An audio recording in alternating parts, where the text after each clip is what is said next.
When did you stop trusting the fun parent? My daughter and her best friend are besties for life. One time I asked my daughter, Maggie 8, if she wanted to get married and she said, "Mommy, I'm already married." To Stacy, Greg, Stacy's dad, was the fun parent who built blanket forts until midnight and made pancakes shaped like their initials. Maggie literally counted down days until her next sleepover there. But then the next invitation came and Maggie said she was too tired, which seemed odd for a kid who never stopped moving. The following week I found Stacy's mom's invite about Saturday's sleepover crumpled in Maggie's backpack, hidden under her library books. When I asked about it, she mumbled something about forgetting and wouldn't look at me. That same day I found a camera in her bag, one of those expensive digital ones, and when I asked where it came from, she froze. "It's for a class project, Mom." "For what class?" "I don't know, just leave me alone," she screamed. It was the first time she had ever raised her voice. In weeks, Maggie went from my little tomboy who lived in dinosaur shirts and thought brushing her hair was optional to suddenly begging for pedicures, asking if she was pretty enough, obsessing over scented lotions at Target. She stood in front of the mirror for 20 minutes one morning just staring at herself.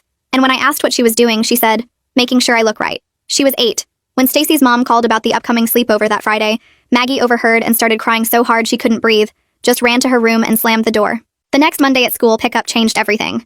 Greg waved from across the parking lot like always, calling out, "Hey, Maggie." And my daughter grabbed my hand so tight her nails dug in, hiding her whole body behind me. Her entire body was shaking. In the car, she kept checking the mirrors to make sure his car wasn't behind us. She wouldn't wear her favorite dinosaur shirt anymore, the one she'd worn twice a week for months, saying she needed to look grown up because she was almost an adult. I also noticed she suddenly had money, random dollars in her piggy bank she couldn't explain. "I found it," she'd say. But none of it made sense because an 8-year-old doesn't just find $50. When my husband and I gently asked if Mr. Greg had done something, she shook her head so violently I thought she'd hurt her neck. She just kept saying, "No, no, no, no, no," over and over. More things kept appearing in her room. A magnifying mirror I'd never bought, concealer from a brand I don't even use, so much nail polish she could open a salon, and these homemade friendship bracelets but weird ones with beads that spelled out words like pretty and better. She started weighing herself every morning on our bathroom scale, asking if she looked fat, sucking in her little belly. One day I tried to look at the photos on that camera. Maggie grabbed it and threw it against the wall so hard it shattered, screaming, "Those are private!" We talked to Stacy's parents and they were devastated. Greg kept saying, "I don't understand. We were buddies. We built that rocket ship out of cardboard last month." But Maggie was specifically terrified of him. Not Stacy's mom. Not Stacy. Just Greg. One day I found her crying in the middle of her bedroom, having a breakdown about how she got a blister on her foot from new shoes. None of it made sense. Until one day, when I stayed up with my ear against my daughter's door. I didn't know what I was looking for, but then I heard the click of a camera. I immediately barged in. "Mommy, I'm sorry, please don't be mad." Bile rose in my throat. My 8-year-old daughter was sitting on the floor, taking perfectly posed pictures of her feet. I immediately ran over and pulled her into a tight hug while she cried into my chest. "Greg told me you and Daddy needed money. He said that this would help. I'm sorry for being mean, Mommy. I just didn't want to be ugly anymore." My heart broke in two, and that's when she finally handed me the camera. It was a new one. What I saw when I flicked through the photos was worse than anything I could have imagined, and I was going to rip Greg apart with my bare hands. My hands were shaking, so bad I could barely hold onto the camera while Maggie's whole body shook against mine. The photos showed her feet in different poses, painted toenails, ankles turned just so, exactly like the ads you see online, but these were of my 8-year-old daughter. My husband burst through the door and took one look at my face before I mouthed the words, "Call 911, over Maggie's head while she sobbed into my shirt. He grabbed his phone and stepped into the hallway while I held Maggie tighter, feeling her small body trembling against me. The 911 operator transferred him to some special hotline for child abuse, and I could hear him explaining what we'd found while Maggie kept saying she was sorry over and over. They told him not to contact Greg or alert him in any way because it could mess up the investigation, and we needed to keep all the evidence safe. My husband came back and gently pulled Maggie away from me, telling her they were going to make hot chocolate with extra marshmallows. She went with him, but kept looking back at me like she was scared I'd disappear. I grabbed a paper bag from the kitchen drawer and carefully put the camera inside without touching it too much, my hands still shaking so hard I could barely write the date and time on the outside. The broken pieces of the first camera were still in a box in my closet, so I got those too and put them in another bag. 2 hours felt like forever, but finally a woman showed up at our door with a police officer behind her. Deborah Carpenter had kind eyes and a soft voice when she introduced herself as someone who helps kids in situations like this. Detective Jonah Dobson was tall and serious looking, but he smiled at Maggie when she peeked around the corner from the living room. Deborah asked if she could talk to Maggie in her room where she'd feel safe and comfortable. I watched from the doorway as Deborah sat on the floor with Maggie and pulled out some dolls from her bag. She let Maggie play with them while asking really gentle questions about Greg and what kinds of games they played. Maggie's voice was so small when she said, "Greg said it was our secret game," that I had to grip the doorframe to keep from running in there. Detective Dobson started taking pictures of Maggie's room, focusing on all the nail polish bottles lined up on her dresser. He put on gloves and carefully bagged each item. The mirrors, the makeup, those weird friendship bracelets with words on them. He explained something about chain of custody and how this would help prove what happened to Maggie. That first night was the worst because Maggie wouldn't let go of either of us.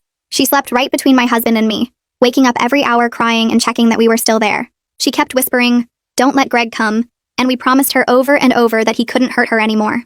The next morning, Deborah came back with a folder full of information about something called the Child Advocacy Center. She explained it was a special place designed just for kids where Maggie could do an interview that would be recorded so she wouldn't have to tell her story multiple times. The building had toys and comfortable rooms, not like a police station at all. I called the school while my husband made Maggie breakfast and told them we had a safety concern about pickup. The principal didn't ask questions, just said they'd put new procedures in place right away, and Greg's name would be flagged in their system. My husband called his boss and arranged to work from home for the next few weeks so one of us could always be with Maggie. We made new rules like keeping the bathroom door cracked open during bath time and making sure all electronics stayed in the living room where we could see them. Maggie followed me everywhere, even just to get a glass of water from the kitchen. We set up a little nest of blankets on the floor of our bedroom where she could sleep if she got scared. The pediatrician they sent us to was really gentle when examining Maggie, checking for any physical signs while a nurse held her hand. Maggie kept asking if the doctor thought she was pretty, which made my chest hurt all over again. Detective Dobson called to say their tech people were working on recovering deleted photos from both cameras. He said what they'd found already was enough to arrest Greg, but they wanted to build the strongest case possible. We had to buy new clothes for Maggie because she wouldn't wear anything Greg had seen her in. She picked out dinosaur shirts again at Target and for the first time in months didn't ask to look at the nail polish. Every night she'd wake up scared and crawl between us, clutching her stuffed elephant so tight its fur was matting. We stopped using cameras completely. Even our phones stayed face down so she wouldn't see the camera lens. The next morning, Stacy's mom called while I was making Maggie breakfast, asking why she hadn't seen us in weeks. My throat closed up as I tried to find words that wouldn't destroy her world. Deborah had told us to say only that there was an ongoing investigation involving the girls. I heard confusion in her voice when she asked if everything was okay between the kids. My stomach turned as I repeated what Deborah said while watching Maggie push cereal around her bowl. 3 days crawled by before our appointment at the Child Advocacy Center arrived. The building looked more like a daycare than anything official, painted in bright colors with a playground visible through the windows. Maggie's hand stayed locked in mine as we walked through the front door into a lobby full of toys and books. A woman with dark hair and kind eyes walked over and knelt down to Maggie's level. She introduced herself as Nora Santiago and asked Maggie about the stuffed elephant she was carrying. Nora led us to a room that looked like someone's living room with soft couches and more toys scattered around. She explained that she and Maggie would talk in a special room while my husband and I waited here. Maggie looked back at us 3 times before following Nora down a hallway covered in kids' artwork. My husband and I sat on a couch facing a big fish tank, watching yellow and blue fish swim in circles. Neither of us could focus on the magazines on the coffee table or the TV playing cartoons quietly in the corner. Every few minutes, one of us would check the clock on the wall, then go back to watching the fish. An hour dragged by before Nora came back without Maggie, who was still playing with toys in the other room. She sat across from us and explained she couldn't share details to protect the investigation's integrity, but she confirmed Maggie had disclosed concerning behaviors and everything was recorded for court purposes. This meant Maggie wouldn't have to tell her story over and over to different people. Detective Dobson met us in the parking lot afterward to collect the broken camera pieces I'd been keeping in a shoebox. He put on gloves and carefully transferred each piece into an evidence bag, while explaining their tech team was really good. They might recover deleted images that could show when everything started, and help build a stronger case. That evening, my phone buzzed with a text from Greg asking if Maggie wanted to come to Stacy's birthday party next weekend. My hands shook as I showed it to my husband, who immediately took a screenshot and forwarded it to Detective Dobson. I wanted to throw my phone against the wall and scream at Greg to never contact us again. Instead, I deleted the message without responding while my husband held me as I shook with rage. The next morning, we went back to the Child Advocacy Center for Maggie's medical exam. The pediatrician was a woman with gray hair who spoke softly and moved slowly, so Maggie could see everything she was doing. A nurse held Maggie's hand while the doctor checked her over, looking for any physical signs that something bad had happened. Maggie kept asking if the doctor thought she was pretty, if she looked okay, if she was doing good. Each question broke my heart into smaller pieces as I realized how deep Greg's manipulation had gone. After the exam, Nora sat with us in that same comfortable room and explained what she'd learned about grooming tactics. The friendship bracelets with words like pretty and better were classic ways predators make kids feel special and grown up. All the beauty products and mirrors were meant to make Maggie focus on her appearance and feel like she needed to look a certain way. The money was payment, but also a way to make her feel like she was doing something important for her family. 2 days later, Detective Dobson called while Maggie was at her therapy appointment with a play therapist. He said they'd gotten a judge to sign a search warrant for Greg's house and all his electronic devices. The police would execute it that afternoon, and Stacy's family would find out about the investigation. He warned us to prepare for contact from them once they realized what was happening. Sure enough, my phone rang at 3 o'clock with Stacy's mom's number on the screen. Her voice was broken and sobbing as she told me police were searching her house and had taken Greg to the station. She kept saying there had to be some mistake, that Greg would never hurt anyone, especially not Maggie, who he loved like his own daughter. But I heard the crack in her voice when she said it, the doubt already creeping in. I told her I couldn't talk about it because of the investigation, and hung up while she was still crying. My hands wouldn't stop shaking for the rest of the day, as I kept checking the locks on our doors and windows. 3 days later, we drove to Maggie's first therapy appointment at a building with cartoon animals painted on the windows. The therapist had curly red hair and sat on the floor with Maggie while I watched from a chair in the corner. She brought out a big box of wooden blocks and asked Maggie if she wanted to build something. Maggie started stacking blocks really high, making this tall wall that went almost to her chin. Then she found a tiny plastic doll in the toy box and put it behind the wall she'd built. She needs to hide from the bad cameraman, Maggie said, and the therapist just nodded and wrote something in her notebook. They played for an hour while I sat there trying not to cry, watching my daughter act out her fear through toys. Requested Reds is on Spotify now. Check out link in the description or comments. When we got home that afternoon, Detective Dobson called with news about the cameras. The tech people had managed to get pictures off both cameras, even the broken one Maggie had thrown at the wall. He said they found images going back 3 whole months, hundreds of them stored on memory cards. The evidence was enough to file criminal charges, but he warned us the legal stuff would take forever, maybe a year or more before any trial. My stomach dropped hearing it would drag on that long, but at least they had proof of what Greg did. 2 days after that, we had to go to a parent education thing at the Child Advocacy Center. There were 6 other parents in the room, and we all sat in a circle while a counselor talked about how kids react to trauma. She explained that kids might wet the bed again, or have bad dreams, or get really clingy or angry for no reason. One mom started crying when the counselor talked about kids blaming themselves, and I realized we weren't the only family going through this nightmare. It helped a little knowing other parents were dealing with the same awful stuff. The counselor gave us handouts about warning signs and coping strategies, and told us to be patient because healing takes time. That weekend, we got terrible news that made me want to punch something. Greg had posted bail after his arrest and was out walking around free. There was a restraining order saying he couldn't come near Maggie or our house or her school, had to stay at least 500 feet away. But that didn't feel like enough, so I went to the electronics store and bought security cameras for our house. My husband installed them on every door and window while I downloaded the app on my phone. I checked that app probably 50 times a day, every time I heard a car drive by or the doorbell rang. Maggie started having these awful nightmares where she'd wake up screaming about cameras watching her. She'd run into our room crying that the cameras could see her through the walls. We realized having phones and tablets around was making it worse, so we gathered them all up every night. Maggie helped me lock them in a drawer in the kitchen, and she got to keep the key under her pillow. It was a small thing, but it helped her feel like she had some control over the cameras in our house. About 2 weeks after Maggie told the people at the advocacy center what happened, Detective Dobson called with more news. Another family had come forward about their daughter acting weird after going to Greg's house for playdates. Their kid was only 6 and had started having accidents and crying when they tried to take pictures for the school yearbook. The detective said the investigation was getting bigger, and they were looking at whether Greg hurt other kids too. Part of me felt sick that there might be more victims, but another part felt relieved that people would believe us now. A few days later, Deborah called to say Stacy's mom wanted to know if the girls could see each other. She'd moved out of the house with Stacy and was staying with her parents across town. The mom wanted the girls to have a supervised playdate at the advocacy center where it would be safe. When I asked Maggie if she wanted to see Stacy, she got really quiet and picked at her fingernails. "What if she's mad at me for telling on her dad?" she asked. I told her Stacy wasn't mad and missed her friend, but Maggie still seemed scared. We decided to try it anyway because the therapist thought it might help both girls. The playdate happened the next week in a special room at the advocacy center with toys and art supplies. Deborah was there and so was a therapist, both sitting in chairs while the girls sat at a little table. At first, neither girl said anything. They just colored on big pieces of paper with markers. Then Stacy said really quietly, "My daddy went away," and Maggie looked up at her. "He was bad to me," Maggie said back, and Stacy just nodded and they kept coloring together. They didn't play like they used to, no giggling or making up games, just quiet coloring side by side. After that, we had to meet with the prosecutor, a man named Chandler Lee who wore a gray suit and had a briefcase full of papers. He explained the charges they were filing against Greg, something about making exploitation material and endangering kids. The words made me feel sick, but I tried to focus on what he was saying about the process. He said Greg could get up to 20 years in prison if convicted, but warned us that these cases usually end in plea deals. Most of the time, the bad guys get way less prison time than they deserve because trials are hard on kid victims. He said we should prepare ourselves for that possibility, even though it wasn't fair. Later that week, my husband found crackers and juice boxes hidden under Maggie's bed when he was tucking her in. There were granola bars in her closet, and fruit snacks stuffed in her dresser drawers. When we asked her about it, she started crying and said she didn't know why she was doing it. The therapist explained it was about control and feeling safe, that kids who've been through trauma sometimes hoard food or other things. We decided not to make a big deal about it and just started leaving healthy snacks in a special basket in her room that she could have whenever she wanted. 2 weeks later, Chandler called my cell while I was making lunch and told me Greg's lawyer wanted to meet about a possible plea deal. The lawyer was saying his client wanted to avoid a trial to spare everyone the trauma.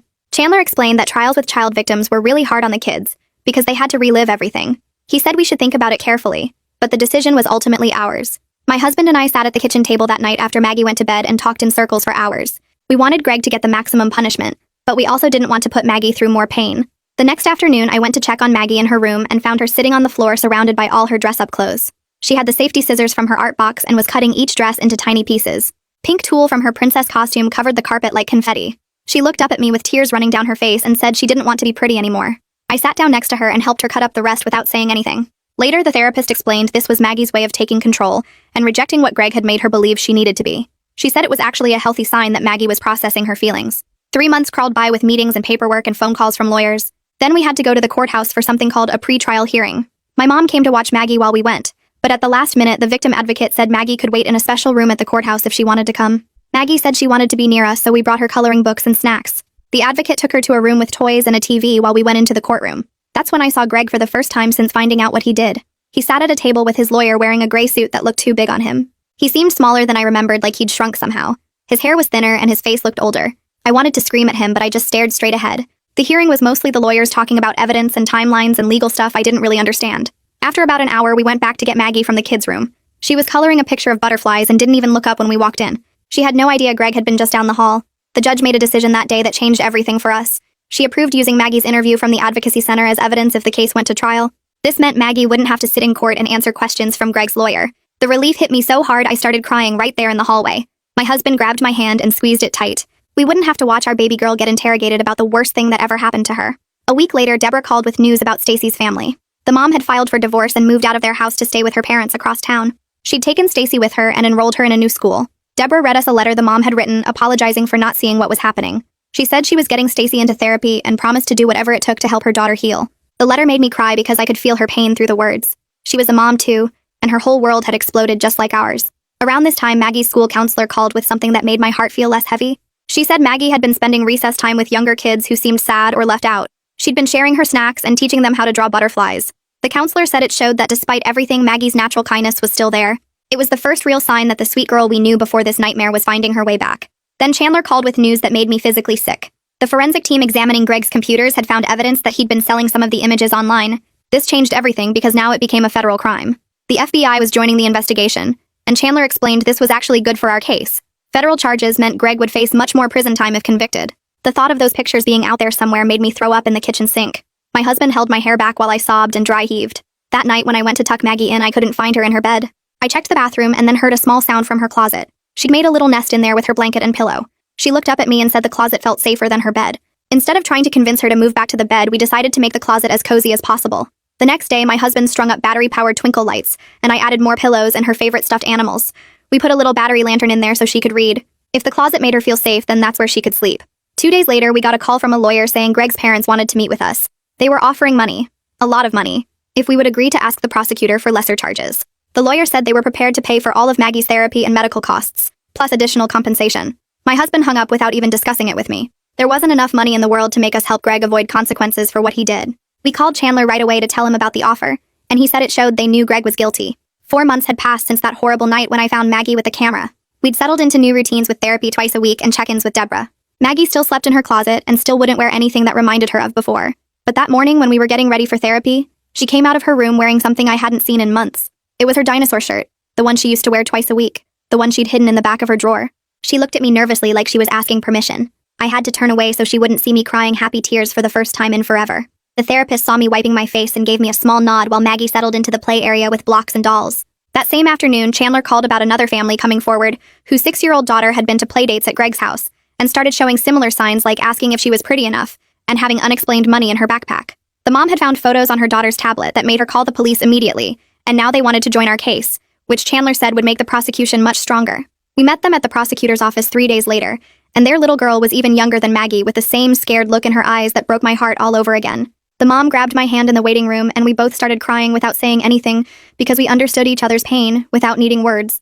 Detective Dobson pulled us into a conference room the next week with news that made everyone in the room go silent. The forensic team going through Greg's computers had found evidence of 3 more potential victims with photos that matched kids from different states where Greg had traveled for work conferences. The investigation was expanding across state lines now, and the FBI was taking over parts of the case, which meant Greg's bail got revoked immediately since he was now considered a flight risk with victims in multiple jurisdictions. My husband pumped his fist when we heard Greg was going back to jail, but I just felt sick thinking about how many kids he'd hurt. During therapy that week, something new happened that the therapist had been waiting for. Maggie was playing with toy cars when suddenly she threw one against the wall and screamed that she hated Greg and wanted him to go away forever. She kicked the dollhouse and threw pillows around the room while the therapist calmly watched and told us afterward this was actually good progress because Maggie was finally expressing anger instead of just fear and shame. The therapist explained that moving from being scared to being mad meant Maggie was starting to understand that what happened wasn't her fault, and she had a right to be angry about it. 2 weeks later, Deborah suggested we try a support group for families dealing with child exploitation, and even though I wasn't sure about sharing our story with strangers, we decided to give it a try. The meeting was in a church basement with about 15 other families, and while the parents sat in a circle talking, Maggie played in the next room with other kids who'd been through similar things. One dad talked about finding pictures on his son's phone, and a mom shared how her daughter wouldn't sleep in her own bed anymore, and hearing their stories made me realize we weren't as alone as I'd thought. The group leader gave us resources about trauma therapy and legal advocacy and phone numbers for crisis support, and for the first time in months, I felt like maybe we could get through this. Maggie made friends with a girl named Macy, whose situation was similar, and they colored pictures together while the adults shared coping strategies and warning signs we'd all missed. After the meeting, several parents exchanged numbers, and we started a group text for support during the hard days, which happened more often than the good ones. Then Chandler called with news that made my stomach drop, even though I knew it was coming eventually. Greg's lawyer wanted to meet about a plea deal where Greg would plead guilty to all charges in exchange for 15 years in federal prison with lifetime registration as a sex offender and no contact with any minors, including his own daughter, Stacy. Chandler explained that this would mean Maggie wouldn't have to testify or have her recorded interview played in court, which would spare her additional trauma, but it also meant Greg wouldn't face the maximum sentence of 25 years if convicted at trial. My husband wanted Greg to rot in prison forever and spent the whole night pacing around the kitchen arguing that 15 years wasn't enough for what he did to all those kids. I felt the same rage, but I also kept thinking about Maggie having to sit through a trial and hear defense lawyers try to make her look like a liar or say she misunderstood what happened. We stayed up until 3 a.m. going back and forth about what was best for Maggie versus what Greg deserved, and finally decided we'd support whatever Chandler recommended since he'd handled hundreds of these cases. The next day in therapy, Maggie worked on something the therapist had suggested called a body safety poster, where she wrote rules about her body belonging to her, and nobody being allowed to touch her private parts, and no keeping secrets about touching. She decorated it with stickers and markers and hung it on her bedroom wall right next to her dinosaur posters, and seeing her take back some control over her own body made me cry in the hallway where she couldn't see. 5 months had passed since I'd found Maggie with that camera, and she came to us one morning asking if we could get a dog for protection because she still got scared at night when she heard noises outside. We went to the animal shelter that weekend, and Maggie walked past all the puppies and stopped at a cage with a golden retriever who'd been returned twice for being too calm and boring. She sat on the floor, and the dog immediately laid his head in her lap, and she looked up at us and said, his name was Guard, and could we please take him home? Guard slept outside Maggie's door every single night and followed her from room to room like he knew his job was keeping her safe. 3 weeks later, Chandler called to say the plea deal was moving forward, and Greg would formally admit guilt in court next Monday, while we could watch from a separate room on closed-circuit TV, so Maggie wouldn't have to see him. We sat in that small room holding hands, while on the screen Greg stood in an orange jumpsuit and said yes, when the judge asked if he'd produced inappropriate images of multiple minor victims for distribution. Hearing him actually admit what he did out loud made it real in a way that all the meetings and therapy sessions hadn't, and I threw up in the courthouse bathroom afterward, while my husband held my hair. The next day, a letter arrived from Stacy's mom saying she was sorry for everything that happened, and that Stacy missed Maggie and didn't understand why they couldn't play together anymore, but she didn't blame Maggie for any of it. Maggie wanted to write back, so she dictated while I typed that she missed Stacy too, but needed more time before they could be friends again, and maybe someday when she felt better they could play at a park with both moms there, but not yet. 3 weeks after that letter, we started family therapy at the place downtown, with the big windows and toys in the waiting room. The therapist had us all sit in a circle on these blue cushions on the floor, and my husband went first, saying he kept having dreams where he found Greg and beat him with a baseball bat. He said it so calmly, like he was talking about the weather, but his hands were shaking. I told them about checking on Maggie 20 times a night, and how I kept replaying every play date trying to figure out what signs I missed. Maggie just played with the sand tray in the corner, making little walls around a tiny plastic girl. The therapist said trauma affects whole families, and we'd work through it together, but I could tell my husband wanted to punch something when she said Greg's name. We went every Tuesday after that and slowly started talking about normal things too, like Maggie's grades and my husband's work stress. 6 months after I found Maggie with that camera, she signed up for the school talent show, which shocked us since she'd been avoiding any attention. She picked this song about being brave and practiced in her room for weeks with guards sitting outside her door. The night of the show, we sat in the front row and watched her walk onto that big stage in her dinosaur shirt and new sparkly shoes. Her voice shook on the first line, but then got stronger, and by the end she was belting out the words about standing tall. Nobody in that auditorium mentioned why this mattered so much, but when she finished, the whole place erupted and people stood up clapping for 3 whole minutes. Some parents were crying, and the principal gave her an extra big hug when she came off stage. 2 days later, we got the call from Chandler about Greg's sentencing hearing, and he said we could watch from a separate room again. We dropped Maggie at the school that morning, and she asked to look at butterflies in the garden outside while we went in. The courtroom was packed with other parents and investigators, and Greg stood there in his orange jumpsuit while the judge read through all the charges. The judge called his crimes an unconscionable betrayal of innocence, and said society had a duty to protect children from predators like him. He sentenced Greg to 15 years in federal prison with no chance of early release and lifetime registration as a sex offender. When we picked up Maggie, she was still watching those butterflies and asked if the bad man was going away forever, and we said yes for a very long time. The next week, we got paperwork from the FBI Victim Services saying they'd cover all of Maggie's therapy and medical costs related to what happened. It was such a relief since insurance kept denying claims, saying therapy wasn't medically necessary, even though Maggie still had nightmares most nights. The funding meant we could keep seeing the good therapist who understood trauma, instead of whoever insurance would cover. During one session, Maggie's therapist brought out special paper and markers, and suggested she write letters to her younger self. Maggie started writing to the little girl she used to be, telling her it wasn't her fault, and she didn't do anything wrong. She drew dinosaurs on one side and butterflies on the other, and the therapist said this showed she was starting to integrate both parts of herself. Every week she'd add another letter and decorate them with stickers and glitter. 7 months after everything started, Maggie asked if we could go shopping for new clothes, but she wanted to pick them herself this time. We went to Target and she spent an hour looking at everything touching different fabrics and holding shirts up to herself in the mirror.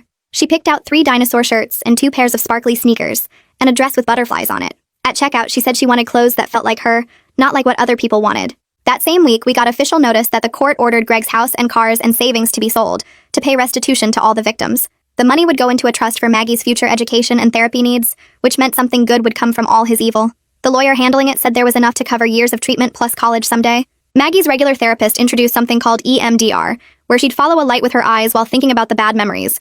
It sounded weird, but after 3 sessions, her nightmares went from every night to maybe twice a week. She started sleeping in her own bed again instead of on our floor, and Guard would lay right beside her bed all night long. One morning she came to breakfast and said she slept all night without waking up once. Around this time, the other families from the investigation started a private group text, and we'd share updates about our kids. When one mom said her daughter was scared to go back to the school, we all shared what worked for us. Another dad said his son started playing sports again, and that gave us hope. We met for coffee once a month while the kids had group therapy, and it helped knowing we weren't alone in this mess. 8 months after that horrible night with the camera, Maggie came to me asking if she could have a birthday party with kids from the school. She hadn't wanted to be around other kids much except for therapy group, so this was huge. She said she wanted a dinosaur theme and could we have it at the park with the big playground. We started planning and she made a list of 10 kids to invite and picked out dinosaur plates and cups. She even wanted to help make the cake and said it should be chocolate with green frosting. The day of the party came faster than I expected, and I spent the morning hanging green streamers while my husband set up tables in the backyard. Maggie helped frost the cake with thick green icing and stuck plastic dinosaurs all around the edges, while Guard watched from his spot by the door. Cars started pulling up around too, and kids ran through our gate carrying wrapped presents and wearing dinosaur shirts, just like Maggie requested on the invitations. She stood by the door for a minute before running out to meet them, and I watched her shoulders relax when they all started talking about the decorations. The kids immediately started a game where they pretended to be different dinosaurs, and Maggie joined right in as a T-Rex chasing the smaller ones around the yard. Her friend Macy roared so loud the neighbors looked over their fence and Maggie actually laughed. Not a polite laugh, but that real belly laugh I hadn't heard in so many months. My husband grabbed my hand and squeezed it hard as we both heard that sound fill our backyard like it used to. More kids showed up and they split into teams for dinosaur battles where they had to act out different prehistoric creatures while the other team guessed. Maggie was right in the middle of it all, making up silly walks for a brontosaurus and falling over dramatically when the asteroid hit. About an hour into the party, I saw Stacy's mom's car pull up and my whole body tensed, but Maggie had asked if they could come for just a little bit. Stacy got out holding a small wrapped box and walked slowly toward the backyard while her mom stayed by the car. The 2 girls looked at each other for a long moment before Maggie walked over, and they hugged quickly and carefully like they might break. Stacy handed her the present and said something I couldn't hear, then went to sit at a different table with some other kids from their class. They played at separate ends of the party, but every once in a while I caught them looking at each other with something that might grow into friendship again someday. Stacy's mom waved at me from the car, and I nodded back, knowing we all needed more time before anything could be normal. After cake and presents, the kids went home sticky and tired, and Maggie collapsed on the couch still wearing her party hat. That night at bedtime, she sat up suddenly and told us she decided what she wanted to be when she grew up. She wanted to be a police officer like Detective Dobson who helped kids and made them feel safe when bad things happened. We told her she could be anything in the whole world, and for the first time in months, she really seemed to believe us. The next morning, she brought us the poster she'd made in therapy with her body safety rules written in purple marker. She wanted to hang it in the hallway where everyone could see it, so other kids would know the rules too if they visited. We found a frame at Target and hung it right between the family photos while she watched. She asked if she could add one more rule and wrote, "I am brave and I am safe" at the bottom in green marker. She decorated all around it with dinosaur stickers on one side and star stickers on the other, like she was putting both parts of herself together. 2 weeks later, she started 3rd grade and I was so nervous dropping her off, but her new teacher already knew about the accommodations from the counselor. The first parent-teacher conference, the teacher pulled me aside to tell me Maggie had been helping the shy kids at recess. She'd notice when someone was sitting alone and invite them to play or share her snacks with kids who looked sad. The teacher said it was like Maggie had radar for kids who needed a friend, and I knew it came from her understanding what it felt like to hurt. Our Saturday mornings changed too, because pancakes shaped like initials made her freeze up and stop eating. Instead, we started making them in animal shapes with Maggie picking which animal each week. She'd stand on her step stool and help pour the batter into shapes like elephants or giraffes or her favorite velociraptors. It gave her control over something small but important, and I watched her confidence grow with each choice she made. One evening while I was doing dishes, Maggie came into the kitchen and asked if bad people ever get better, or if they stay bad forever. My husband and I sat down with her at the table and talked about how some people do bad things and have to face consequences. She thought about it for a while, then said Greg had to stay in timeout for a very, very long time because what he did was very, very bad. It was such a simple way to understand justice, but it made perfect sense for an 8-year-old trying to process something so big. Every night I tucked her into bed with Guard laying right at her feet keeping watch. She'd wrap her arms around my neck and tell me she loved me bigger than all the dinosaurs that ever lived, even the really huge ones. We weren't completely better, and maybe we never would be exactly like before, but we were moving forward together one day at a time. Each morning was a little easier than the one before, and that had to be enough for now. That's the takeaway from today's story. Hopefully it gives you something useful to tuck in your back pocket. If you want more tips and lessons woven into stories, subscribe so you're always a step